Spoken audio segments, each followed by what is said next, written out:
Hey, it's Dr. Deal with 5 things that you are left with after the death of your mother and father. That leads me to number one, the feeling of incomplete. You feel incomplete because the person who gave birth to you is no longer on earth. And you sometimes ask the question, who am I after they pass? And that leads me to number two, you're stuck with that longing to talk to them and see them again.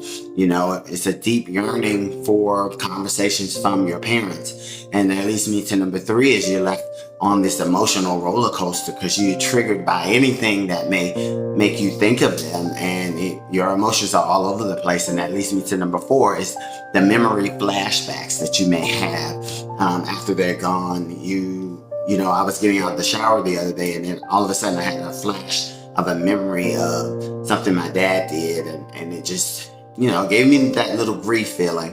And that leads me to number five is feeling like you're daydreaming all the time, or you're in a fog every time you just going about your day. I still have those moments, and my parents have been deceased for years. It just feels like, I call it autopilot, but then I call it daydreaming. It just feels like I need to blink and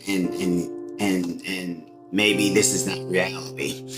So what things do you feel like you're left with out there? I would love to hear those in the comments, because these are just kind of what I felt. But there's so many more things. What do you think you're left with after the death of your mother, father, or a loved one?